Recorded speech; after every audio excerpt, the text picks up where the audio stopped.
Hello friend, आपके अपने YouTube channel SK study point पर आज पुनः हम आप लोगों का स्वागत करते हैं। तो जैसे कि कल हमने जो है मनोविज्ञान के एक टॉपिक के बारे में पढ़ा था, जो कि थे बालक के जो है अवस्थाओं के बारे में कुछ हमने विस्तृत वर्णन के साथ पढ़ा था।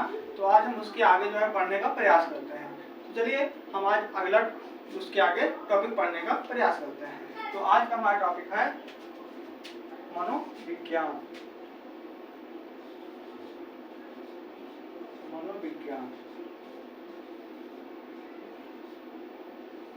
मनोविज्ञान जो होता है, जितनी भी शिक्षक भर्तियां आती हैं और जितने भी शिक्षक पात्रता परीक्षा होता है, सभी के लिए बहुत ज़्यादा इंपॉर्टेंट टॉपिक होता है, जिसमें 30 क्वेश्चन जो होता है वो सीधे जो है मनोविज्ञान से ही लिया जाता है। तो हम आज इसी के बारे में देखने वाले हैं, जो यूपी टेट, सी टेट और उसके बाद में यूपी सुपर टेट के लिए बहुत लाभदायक सिद्ध होगा। चलिए हम देखते हैं। जैसा कि कल हमने कुछ जानकारी ले लिया था, तो आज उसके बारे में हम देखेंगे कि बालक का जब जन्म होता है तो उसके कितने दांत रहते हैं, कितनी हड्डियां रहती हैं और कैसे उसकी एक्टिविटी क्या होती है, धीरे धीरे किस प्रकार से बढ़ता जाता है। तो हम आज इसी प्रकार से जानने वाले हैं। जब उसके मस्तिष्क कितना जो है मस्तिष्क का भार रहता है, कितना मस्तिष्क विकसित होता है, आदि तथ्यों के बारे में हम जानकारी हासिल करते हैं। चलिए हम देखते हैं। सबसे साथ प्रथम हम देखेंगे बालक के दांत के बारे में हम देखते हैं। दांत, सर्वप्रथम दांत के बारे में देखते हैं। दांत, जब बालक जन्म लेता है तो उसके कहा जाता है, जब बालक जन्म लेता है तो उसके दांत नहीं होते हैं। लेकिन दांत होते नहीं जरूर हैं, लेकिन जो दांत निकलने की प्रक्रिया होती है, जब बालक गर्भ में आ जाता है तो गर्भावस्था से ही दांत निकलने की प्रक्रिया का आरंभ हो जाता है। बालक के जो दांत निकलने की प्रक्रिया है उसका आरंभ जो होता है गर्भावस्था से ही हो जाता है। लेकिन जब बालक जन्म लेता है तो दांत दिखाई नहीं देता है। जब बालक 6 या 7 महीने का होता है उस समय से जो है उसके दांत निकलना प्रारंभ होते हैं। तो और ऐसे 20 दांत होते हैं जो एक बार निकलते हैं और उसके बाद टूट जाते हैं। चलिए हम इसी के बारे में देखते हैं। तो जैसा कि हमने कहा दांत निकलने की प्रक्रिया का प्रारंभ, जैसे कि दांत जो निकलता है, दांत निकलने की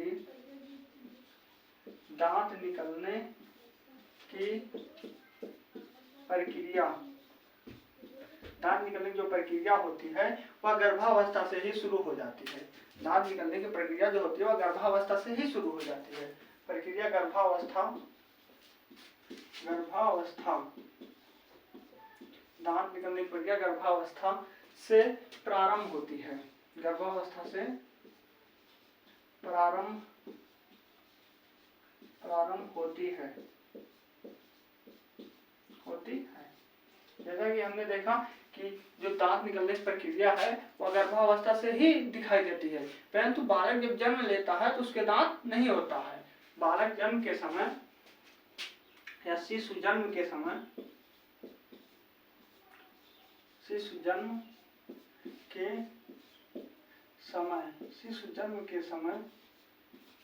उसके दांत नहीं होता।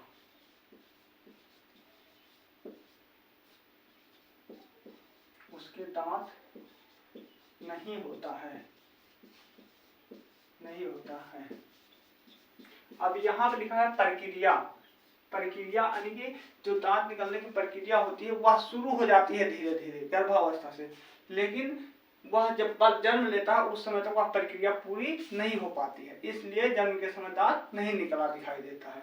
और जब बालक 6 या 7 महीने का होता है उस समय दांत निकलने की प्रक्रिया पूरी हो जाती है और दांत निकलना प्रारंभ हो जाता है। नहीं होता है, जन्म के समय उसके दांत नहीं होता है। 6ठे या 7वें महीने दांत निकलता है। दांत निकलना शुरू होता है। जैसा कि हमने बताया कि जन्म के समय जो होता है दांत नहीं होता है।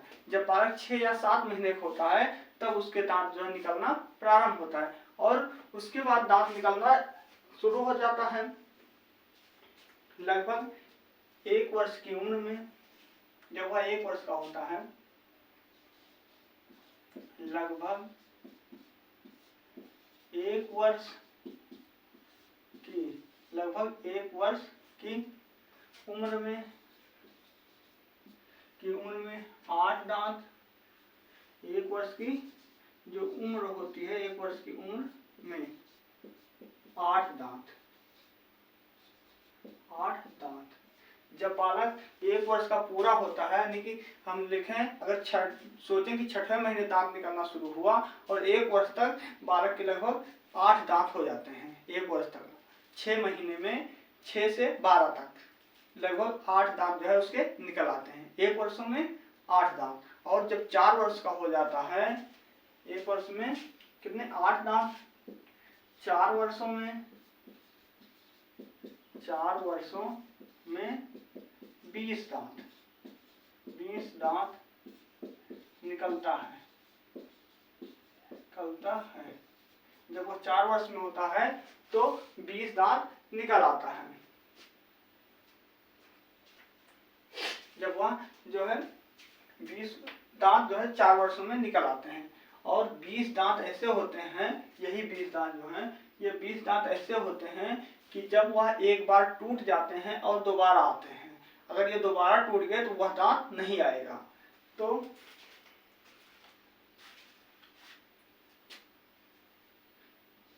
छठवें या सातवें वर्ष, छठवें या सातवें वर्ष, जब छठा या सातवां वर्ष होगा उस समय जो होता है अस्थाई दांत निकलना प्रारंभ होता है। ये दांत जो होते हैं, जो हमने दूध के दांत, जिसे दूध के दांत कहा जाता है, ये 20 दांत दूध के होते हैं। तो ये 20 दांत उस समय टूट जाएंगे उसके छठे या सातवें वर्ष में। उसके बाद में अस्थाई दांत निकलना प्रारंभ हो जाएंगे। वर्ष में दूध के अस्थाई दांत, दूध के अस्थाई 20 दांत, अस्थाई 20 दांत टूट जाते हैं।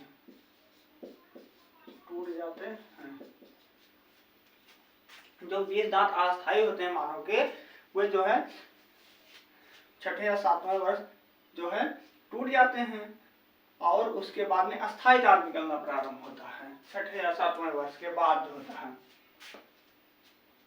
टूट जाते हैं।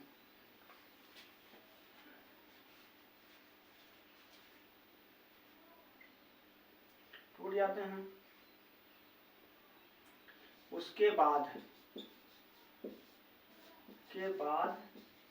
अस्थाई दांत आता है। अस्थाई दांत आता है, उसके बाद अस्थाई दांत आता है। और अस्थाई दांत की संख्या कितनी होती है?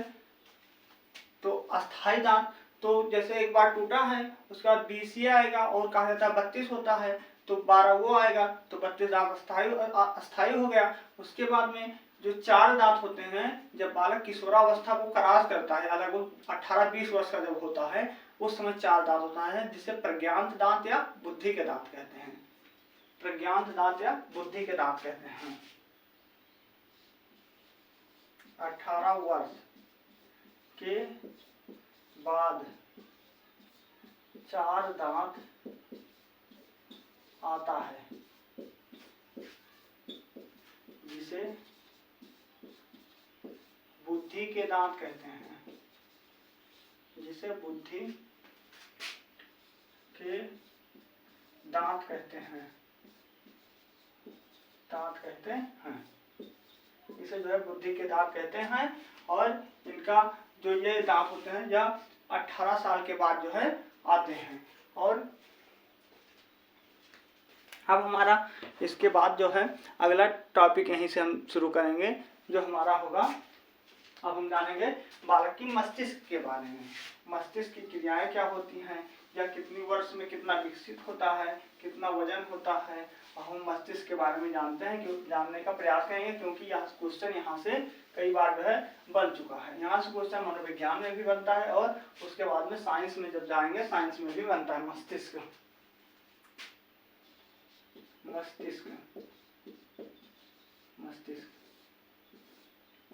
हमारा होगा, हम जानेंगे बालक के मस्तिष्क के बारे में। जब बालक जन्म लेता है उस समय बालक की मस्तिष्क जो होती है वह 350 ग्राम का होता है। बालक जन्म के समय उसका मस्तिष्क 350 ग्राम का होता है। उसके बाद जब वह धीरे धीरे बड़ा होता है उस समय उसके मस्तिष्क का भार जब बाल्यावस्था में जाता है, लास्ट में लगभग बाल्यावस्था की, तो उसके मस्तिष्क का भार 1260 ग्राम होता है। उसके बाद किशोरावस्था में जब उसके परिपक्व आ जाता है, अर्थात वो परिपक्व हो जाता है हर क्षेत्र में, तो उसके मस्तिष्क का भार जो था 1350 से जो है 1400 ग्राम हो जाता है। ये कहा जाता है मनुष्य के मस्तिष्क का भार कितना होगा, केवल पूछेगा 1350 रहेगा, 1350 होगा, 1400 ग्राम रहेगा, तो 1400 ग्राम वहां पर होगा।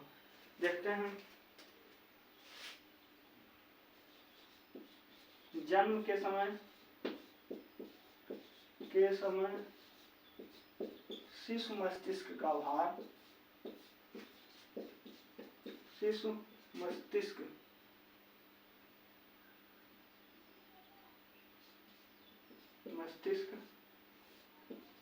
का भार जब बालक जन्म लेता है उस समय उसकी मस्तिष्क का भार कितना होता है, तो 350 ग्राम होता है। कितना होता है, 350 ग्राम होता है उसके जन्म के समय उसके मस्तिष्क का भार जो होता है।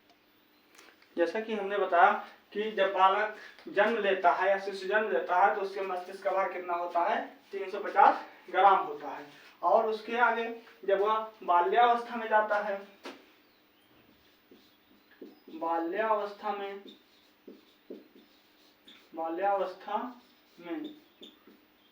उसके बाल्यावस्था में मस्तिष्क का भार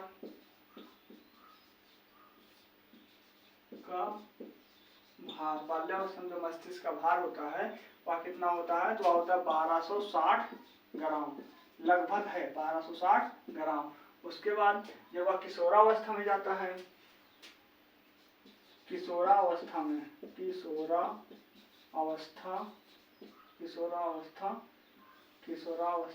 में मस्तिष्क का भार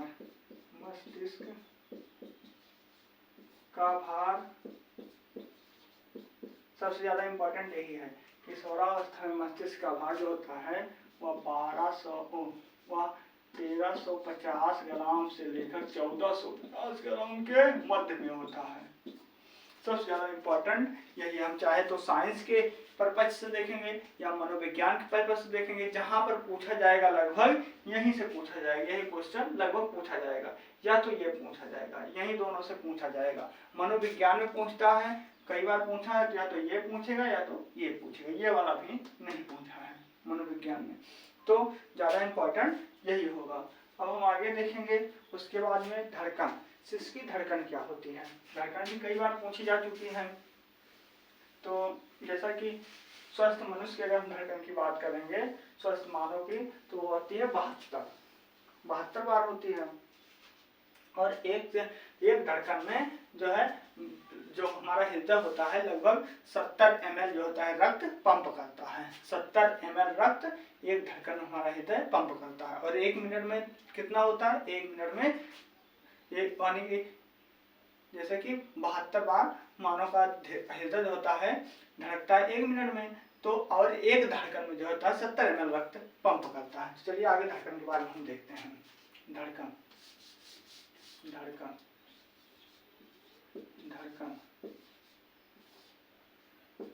क्या होती है। शिशु की जन्म के समय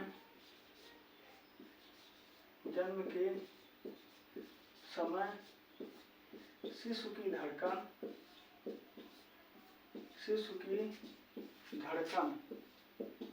जन्म के समय शिशु की धड़कन कितनी होती है। जन्म के समय शिशु की धड़कन तो 1 मिनट में कितनी होती है, 140 बार। 1 मिनट में 140 बार धड़कता है। जन्म के समय शिशु का जो हृदय होता है वह 1 मिनट में लगभग 140 बार धड़कता है। जन्म के समय की बात है। और जैसे जैसे उसकी अवस्था बढ़ती जाएगी, उम्र बढ़ती जाएगी, धड़कन उसकी जो है वह कम होती जाएगी। उसके बाद में 6 वर्ष की आयु में 100 बार, 6 वर्ष की आयु में 100 बार, 6 वर्ष की आयु में 100 बार, 100 बार व 12 वर्ष की आयु में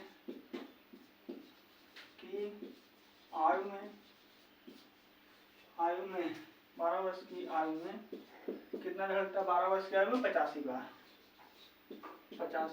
बार।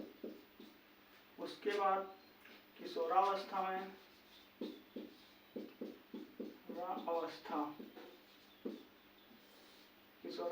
में 72 बार धड़कता है।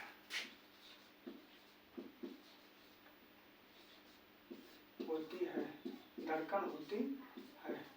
क्या लिखा है? जैसे हमने कहा जन्म के समय से इसकी जो धड़कन होती है 1 मिनट में 140 बार होती है। उसके बाद जब 6 वर्ष का होता है बालक, उस समय उसकी धड़कन 1 मिनट में 100 बार होती है। वह जब वह 12 वर्ष में हो जाता है तो उसकी धड़कन जो होता है 1 मिनट में 85 बार होती है। जब वह किशोरावस्था में जाता है तो 72 बार, 1 मिनट 72 बार धड़कन जो होता है होती है। और परत धड़कन में जैसे हमने कहा था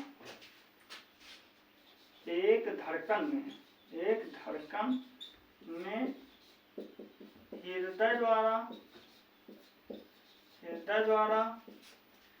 70 ml रक्त पंप किया जाता है।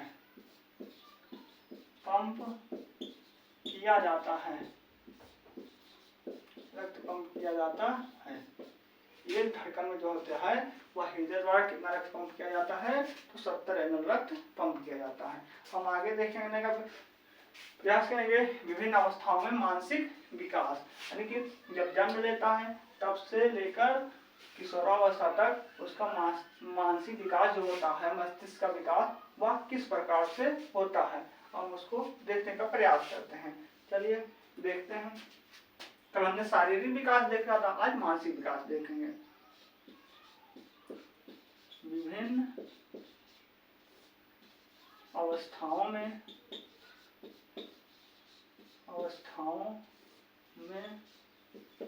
मानसिक विकास।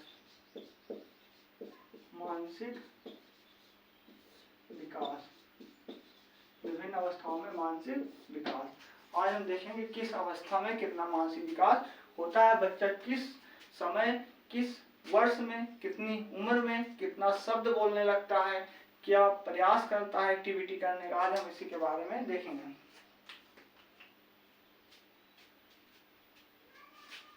जैसा कि शैशवावस्था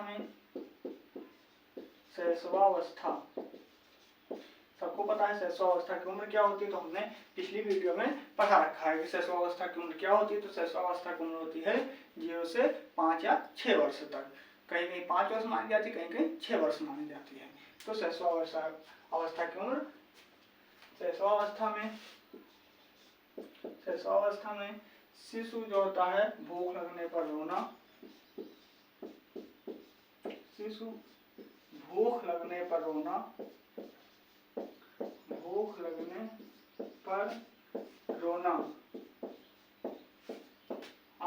तेज आवाज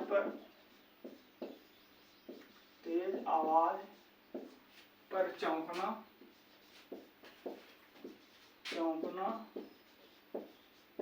जैसे जब शैशवावस्था होती है तो बालक अपनी एक्टिविटी कैसे करता है? अगर भूख लगती है तो कैसे बताता है? तो रोकर ही जाहिर करता है कि उसको भूख लगी है। वह बड़े होने की तरह बोल तो पाता नहीं है, तो वह केवल जो है अपनी एक्टिविटी करके ही बताता है कि उसे भूख लगी है या उसे कोई अन्य क्रिया करनी है। और उसके बाद जैसे वह तेज आवाज हुई तो वह चौंक जाएगा, और जैसे धूप प्रकाश आया तो उसके प्रति सचेत रहता है, आदि क्रियाएं जो है वह करने लगता है।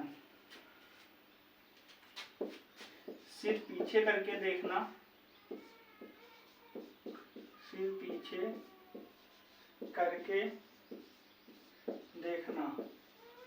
यह क्रिया करता है शैशवावस्था में। हम बाल्यावस्था की बात करते हैं। शैशवावस्था जैसे हमारा हो गया, अब हम बाल्यावस्था की बात करते हैं। 5वें वर्ष में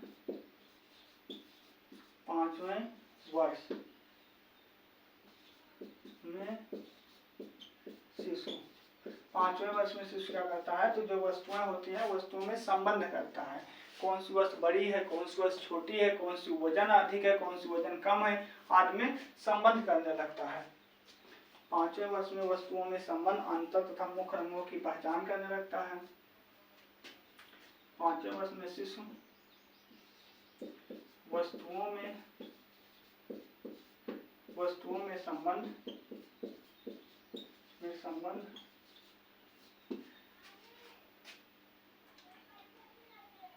रंगों की पहचान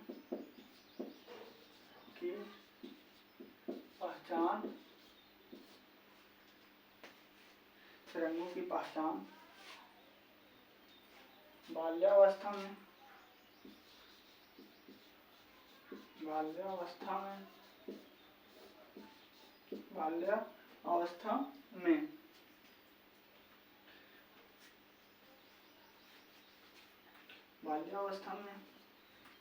इस बालक जैसे स्कूल जाता है तो इसकी बालक की मानसिक क्रियाएं जो होती हैं वो बहुत तेजी से बढ़ती हैं। मानसिक क्रिया अच्छी होती है। जैसे वहीं से उसकी प्राथमिक शिक्षा बाल्यावस्था में जब हो जाएगा 6 वर्ष में, तो वहीं से उसकी प्राथमिक शिक्षा शुरू होती है। तो वहाँ जो होता है, जैसे स्कूल के जो उसके फ्रेंड रहते हैं अन्य बच्चों के साथ में, वह खेलने का प्रयास करता है, साथ में पढ़ता है, साथ में बोलता है, तो उसकी मानसिक क्रिया जो होती है वह बहुत तेज से चलती है, तीव्र गति से चलती है। और उसके बाद में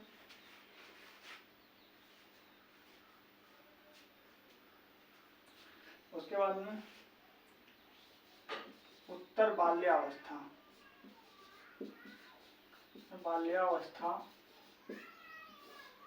तक, उत्तर बाल्यावस्था जो समाप्त होती है, लगभग उत्तर बाल्यावस्था का समय होता है 9 से 12 वर्ष तक, और उत्तर बाल्यावस्था का समय होता है 9 से 12 वर्ष तक। तो इसके समाप्त होते होते शिशु का लगभग 95% मानसिक विकास हो जाता है। 90% जो होता है वह शैशवावस्था मानसिक विकास हो जाता है, लेकिन बाल्यावस्था में 5% होता है, तब फिर भी जो है 95% जो है मानसिक विकास हो जाता है बाल्यावस्था तक। शिशु का 95% जो होता है वो मानसिक विकास हो जाता है। मानसिक विकास होता है, मानसिक विकास उसका हो जाता है। तथा जब किशोरावस्था होती है तो किशोरावस्था में मानसिक विकास जो होता है वह पूर्ण हो जाता है। मानसिक विकास पूर्ण हो जाता है। किशोरावस्था मानसिक विकास होता है वह पूर्ण हो जाता है। जैसे बाल्यावस्था में उसका 95% हो गया, तो 5% बचा 100% में। जब किशोरावस्था आएगी, किशोरावस्था के अंत तक जो होता है उसका मानसिक विकास जितना होना रहता है वह पूरा खत्म हो जाता है, अर्थात पूर्ण हो जाता है। और जो होता है वह सभी संप्रत्यों को, सभी जो होता है तर्क वितर्क आदि करने लगता है। तो हमारा यह टॉपिक आज यहीं पर समाप्त होता है। और जैसा कि यदि आगे का वीडियो आपको देखना है तो हमारे वीडियो जो पीछे पड़ा है उसको आप लोग देख सकते हैं। और यदि वीडियो पसंद आया हो तो हमारे जो है चैनल को सब्सक्राइब करें और वीडियो को लाइक करें और शेयर करें। धन्यवाद।